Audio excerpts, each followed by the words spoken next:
Pregnancy और रमज़ान, एक तरफ माह मुबारक रमज़ान की रहमतें और बरकतें हैं और दूसरी तरफ प्रेगनेंसी की नेमत है। सबसे पहले तो ये जानिए कि क्या आप रोज़ा रख सकती हैं कि नहीं, और इसकी डिटेल जानने के लिए हमने पहले से एक वीडियो अपलोड की है अपने चैनल पे, लिंक आपको नज़र आ रहा है, आप देख सकते हैं। अच्छा चलिए अब आप देख लेते हैं कि हम रोज़ा रख सकते हैं प्रेगनेंसी में। तो उसके बाद सबसे इम्पॉर्टेंट क्वेश्चन ये है कि अगर आप रोज़ा रख रही हैं तो आपने सहरी में और अफ्तारी में क्या खाना है और क्या नहीं खाना है। क्योंकि देखें आजकल जो कैलेंडर है उसके अकॉर्डिंग जो हमारा टाइम जोन चल रही है, तकरीबन पाकिस्तान ये सब कॉन्टिनेंट में 12 घंटे का रोज़ा है। अब 12 घंटे के रोज़े में आपने स्टार्ट कैसे लेना है और उससे एंड कैसे करना है, ये बहुत ज़रूरी है। सहरी आपने क्या चीज़ें लेनी है या क्या नहीं, उस पर वीडियो अपलोड हो चुकी है, ऊपर आपको लिंक नज़र आ रहा है, आप देख सकते हैं। आज हमने बेसिकली बात करनी है अफ्तारी की, कि अफ्तार के टाइम पे प्रेगनेंसी में अगर आपने रोज़ा रखा हुआ है, आप अफ्तारी कर रही हैं, तो क्या आपने लेना है और क्या आपने नहीं लेना। वीडियो को शुरू से एंड तक लाजमी देखिएगा और इस इन्फॉर्मेशन को लाजमी शेयर कीजिएगा। कहने को छोटा सा पॉइंट है कि क्या होना चाहिए या क्या नहीं होना चाहिए, लेकिन बहुत सारी खवातीन को इसकी नॉलेज नहीं है और आज यही नॉलेज आपको देने के लिए हमने ये वीडियो बनाई है। चलें आइए वीडियो का आगाज़ करते हैं। बिस्मिल्लाहिर्रहमानिर्रहीम, अस्सलाम वालेकुम। मेरा नाम डॉक्टर ज़हरा वसी है और आज हम डिटेल में डिस्कस करने लगे हैं कि अफ्तारी में आपकी प्लेट में क्या होना चाहिए और क्या नहीं होना चाहिए। अच्छा देखिए, सबसे पहले तो आपने इस चीज़ को समझा है कि आप प्रेग्नेंट हैं, आपका कौन सा ट्राइमेस्टर है और क्या आप रोज़ा रख सकती हैं कि नहीं, ये आपने चीज़ समझ ली। वीडियो का लिंक ऊपर आ रहा है, आप उसको दोबारा देख सकते हैं। फिर उसके बाद आ जाता है नेक्स्ट स्टेप, सहरी। सहरी में आपने क्या लेना क्या नहीं लेना, इस चीज़ को आपने समझ लिया, उसका भी लिंक ऊपर आ रहा है, आप देख सकते हैं। अब नेक्स्ट हमारी बात आती है अफ्तारी पे, आपने क्या लेना है और क्या नहीं लेना। अच्छा एक चीज़ मैं आप सबसे रिक्वेस्ट करूँगी, दरख्वास्त करूँगी और आप सबको मैं एक चीज़ कहना भी चाहूँगी और बताना भी चाहूँगी।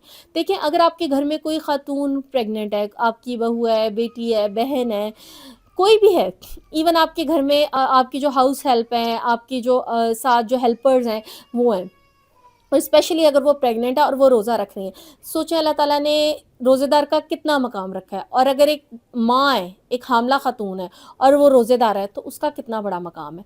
काइंडली उसके ऊपर वर्क का बहुत ज़्यादा बर्डन ना डालें, क्योंकि थोड़ा सा जो है ना माशरे का एक रवाज है। अब तो खैर आहिस्ता आहिस्ता ज़माना बहुत बदल गया है, चीज़ें बहुत बेहतर हो गई हैं, लेकिन कहीं ना कहीं शायद ये एक रवायत होती है कि हमने भी किया था जी, हमारी पिछली जनरेशन ने भी किया था। तो इस चेन को ब्रेक करें प्लीज़। अपने घर में पाई जाने वाली ख़वातीन को, चाहे वो हामला है या नहीं, और ख़ास तौर पे अगर वो हामला है, ओवर बर्डन ना करें, उनके ऊपर सारा प्रेशर ना डाल दें। एक लंबी सी लिस्ट दे के जी इफ्तार में ये भी होना चाहिए, ये भी होना चाहिए, ये भी समोसे बनाए, पकौड़े बनाए, स्कंजवीन बनाए, ये बनाए, वो बनाए, रोस्ट बनाए, ये करें, ऐसे ना करें।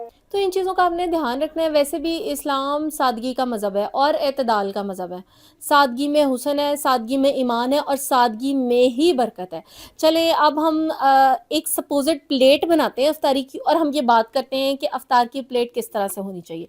अच्छा इसमें एक चीज़ मैं और कहूँगी, जनरली भी आप कोशिश करें कि आप डीप फ्राइड आइटम्स जितना मैक्सिमम अवॉइड कर सकते हैं, क्योंकि अगर आप बहुत ज़्यादा फ्राइड आइटम्स खाते हैं, एक तो ये कि वो एक चीज़ होती है जिसे हम कहते हैं एम्प्टी कैलोरीज। एम्प्टी कैलोरीज वो चीज़ होती है जिसमें एक आपको सवाए कुछ वक्त के लिए, वक्ती तौर पे एनर्जी के अलावा कुछ नहीं मिलता, उसकी न्यूट्रिशनल वैल्यू कुछ बहुत ख़ास नहीं होती। तो जो मोस्टली डीप फ्राइड चीज़ें होती हैं उनमें एम्प्टी कैलोरीज होती हैं, यानी कि वो आपकी ज़ुबान के जायके के लिए तो बहुत अच्छी हैं, लेकिन आपकी सेहत के लिए उनका कोई रोल नहीं है। हाँ, अब ये बात है कि ज़ुबान का जायका भी कुछ हद तक ज़िंदगी को खुशगवार और रंगीन रखने के लिए ज़रूरी है, तो उसमें फिर मैं वही बात करूँगी, एतदाल। इस्लाम एतदाल का मज़हब है। अगर आपने फ्राइड बनाना है तो उसकी बहुत लंबी चौड़ी लिस्ट ना बना लें कि जी हर किस्म का फ्राइड आइटम, समोसे, पकौड़े, ये वो, एक इस तरह की लिस्ट होनी चाहिए। कोई एक आइटम आप डेली बना सकते हैं, वो भी थोड़ी सी क्वांटिटी में। वो सिर्फ़ आपके ज़ुबान के जायके के लिए या आपके दिल की खुशी के लिए ज़रूरी है। एक्चुअल में जो न्यूट्रिशियस चीज़ें हैं उन पे हम बात करते हैं। अच्छा सबसे बड़ी गलती हम लोग क्या करते हैं इफ्तार में, कि हम रोज़ा खोलते हैं टू मच शुगरी आइटम से। एक कोई बहुत ही मीठी सी चीज़ हमने रखी होती है और उससे हम रोज़ा खोलते हैं। जैसे मिसाल के तौर पे हमने कोई बहुत ही मीठी ड्रिंक बनाई हुई है, ठीक है, कोई शरबत है जिसमें बहुत ज़्यादा मीठा है, बहुत मैं किसी भी ब्रांड का नाम नहीं लूँगी, लेकिन मोस्टली जो घरों में शरबत इस्तेमाल हो रहे होते हैं बहुत ही मीठे होते हैं, और उसमें एक तो ये कि शरबत बहुत ज़्यादा अमाउंट में डाला होता है, फिर उसमें चीनी डाली होती है, ठीक है, और उसको बहुत ज़्यादा एक जो है ना उसका अमेज़ा सा बना के ना गाढ़ा सा वो हम रखते हैं, और जी हम उससे इफ्तार अपनी रोज़ा इफ्तार करना आगाज़ करते हैं। तो ये सबसे बड़ी गलती है। कैसे? دیکھیں آپ کی باڈی 12 گھنٹے سے فاسٹنگ کی اسٹیٹ میں، اور جب آپ کی باڈی فاسٹنگ کی اسٹیٹ میں ہوتی ہے، آپ روزے کی اسٹیٹ میں ہوتے ہیں، تو باڈی سے جو آپ کی ہے نا امپیورٹیز، گند، وہ نکل جاتا ہے، آپ کی باڈی صاف ستھری ہو رہی ہوتی ہے، اس کی کلینزنگ ہو رہی ہوتی ہے، اور ایک دم سے آپ اس پہ اتنی شوگر کا برڈن ڈال دیتے ہیں، وہ ساری محنت جو 12 گھنٹے میں آپ کی جسم نے آپ کے اوپر کی ہے نا، وہ ضائع ہو جاتی ہے۔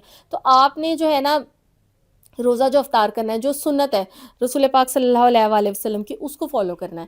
یا تو آپ کھجور لے لیں، سب سے اچھا سورس آف انرجی ہے، اور اس سے شوگر کی کریونگ بھی آپ کی مناسب رہتی ہے، کھجور سے کریں۔ اچھا، اب آپ نے افطار کا آغاز کیا کھجور سے اور پانی سے۔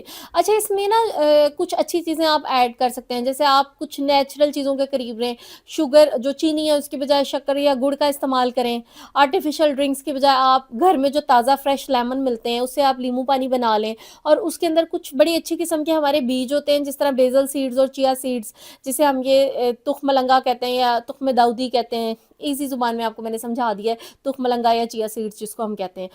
وہ پہلے افطاری سے 2 گھنٹے پہلے اس کو بھگو کے رکھیں، ان کا نا فائبر کانٹینٹ بہت اچھا ہوتا ہے، وہ ایک دم سے آپ کو بڑا انرجیٹک سا اور ایک فیلنگ آف فلنس پازیٹیو وے میں دیتے ہیں، تو ان چیزوں کا آپ استعمال کر سکتے ہیں۔ اچھا، انیشلی آپ کوشش کریں کہ نماز سے پہلے، مغرب کی نماز سے پہلے، کوئی بہت ہی چھوٹی سی انرجی کی چیز لیں، کھجور لے لیا آپ نے، ساتھ کوئی ہلکی سی آپ فروٹ چاٹ لے لیں، فروٹ جوسز نہیں لینے، میں بہت زیادہ کنڈیم کرتی ہوں ہر جگہ کے فروٹ جوسز آپ کو نارمل لائف میں بھی نہیں لینے، اور پریگنینسی میں خاص طور پہ بھی نہیں لینے۔ یہ کوئی آپ کی یہ بہت اس کو فینسی سمجھا جاتا ہے، جی ہم بہت اچھا فینسی کام کر رہے ہیں، فریش فروٹ جوسز لے رہے ہیں، آپ اس کی بجائے پورا پھل لے لیں، آپ کے اندر فائبر بھی جائے گا، پوری انرجی بھی جائے گی، اور آپ کو ایک بیلنس چیز ملے گی، جیسے المیہ نے چیز بنائی ہے نا اس کے قریب قریب رہے۔ جب انسان اس میں اپنی بہت زیادہ انوویشن کرتا ہے نا، تو بیسیکلی ہم اس کو خراب کر دیتے ہیں۔ تو فروٹ کا آپ نے جوس نہیں بنانا، فریش فروٹس لیں، اس کی ایک چھوٹی سی آپ فروٹ چاٹ کی پلیٹ بنا لیں، آپ اچھا سا سیلڈ بنا لیں، تھوڑے سے آپ دہی پکوڑیاں یا دہی بلے جس کو ہم کہتے ہیں، آپ وہ لے لیں۔ یہ لینے کے بعد آپ اپنی مغرب کی نماز پڑھیں، اور اس کے بعد آپ اپنا ایک پراپر ڈنر کریں۔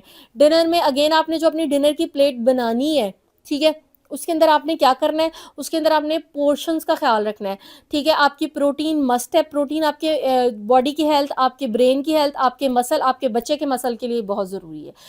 پروٹین کے جو سب سے اچھے اور ایزی سورسز ہیں، اس میں انڈا ہے۔ انڈے اگر آپ نے سحری میں استعمال کر لیے تو افطار میں آپ گوشت استعمال کر لیں، سحری میں آپ نے گوشت کیا تو افطار میں انڈے کر لیں، آلٹرنیٹ آپ کر لیں، پروٹین مسٹ ہے۔ پھر اس کے بعد جیسے میں نے آپ کو بتایا ہے کہ فائبر آپ آلریڈی لے چکے ہیں کسی نہ کسی فروٹ یا سیلڈ کی فارم میں، آپ نے ساتھ کیا لینا ہے، گڈ فیٹس۔ گڈ فیٹس میں پھر اگین آپ کو بتا رہی ہوں، میں نے پہلے بھی بتایا تھا، گڈ فیٹس آپ کے ہوتے ہیں دیسی چیزیں، دیسی گھی اور دیسی مکھن، وہ آپ نے لینا ہے۔ کیسے لینا ہے کہ سارے دن کے بعد ویسے بھی خشک چیزیں کھانے کو دل نہیں کرتا، گندم کے آٹے کی جو بھی آپ روٹی وغیرہ بنائیں گے، اسے آپ تھوڑا سا، جیسے ہم کہتے ہیں نا روٹی چوپڑ لیں، وہ لگا لیں نا تھوڑا سا، آپ ویسے آپ نے استعمال کرنی ہے، ٹھیک ہے۔ ساتھ آپ نے اگر کوئی بھی سالن بنایا ہے تو آپ اس طرح بھی کر سکتے ہیں، جیسے کوئی بھی سبزی بنائیں گے اس میں تھوڑا سا گوشت ایڈ کر دیں، یا پھر اگر وہی انڈے ایڈ کر دیں، تاکہ آپ کی سبزی بھی ہو جائے گی اور ساتھ ہی آپ کا پروٹین کا پورشن بھی ہو جائے گا۔ اور اگین جو چیز میں نے آپ کو بتائی ہے، نٹس بہت ضروری ہیں، پریگنینسی میں بھی اور بغیر پریگنینسی میں بھی بیسٹ سورس آف انرجی ہے۔ ڈرائی فروٹس آپ نے لازمی لینے ہیں، آپ ویسے بھی لے سکتے ہیں، مطلب ایسا سچ آپ نے لے لی ہے نا کھانے کے بعد، اور اگر سنیک کے طور پہ بھی لے سکتے ہیں تھوڑا گیپ سے، ٹھیک ہے۔ اس کے بعد سب سے امپورٹنٹ چیز آتی ہے ہائیڈریشن۔ ہائیڈریشن کے لیے آپ نے اپنے آپ کو ایک دم سے اوور لوڈ نہیں کر لینا ہے کہ جی 2 جگ آپ نے پانی کے پی لیا، اس سے آپ کی نیوٹریشس چیزیں ہیں، جو آپ کی کھانے کا نیوٹریشنل کانٹینٹ ہے، وہ بھی ویسٹ ہو جائے گا، کیونکہ آپ کی کڈنی پہ ایک دم سے، گردوں پہ اتنا زیادہ برڈن پڑے گا کہ پانی کا، کہ وہ سب کچھ ہی نکال دیں گے ایک دم سے، آپ بہت زیادہ آپ کو واش روم جانے کی حاجت محسوس ہوگی، اور اس اتنے زیادہ فلو میں آپ کی جو ہے نا غذائیت وہ بھی ضائع ہو جائے گی۔ تو پانی آپ نے دھیرے دھیرے آرام سے پینا ہے، افطار سے لے کے سحر کے درمیان اپنے آپ کو ری ہائیڈریٹ کریں۔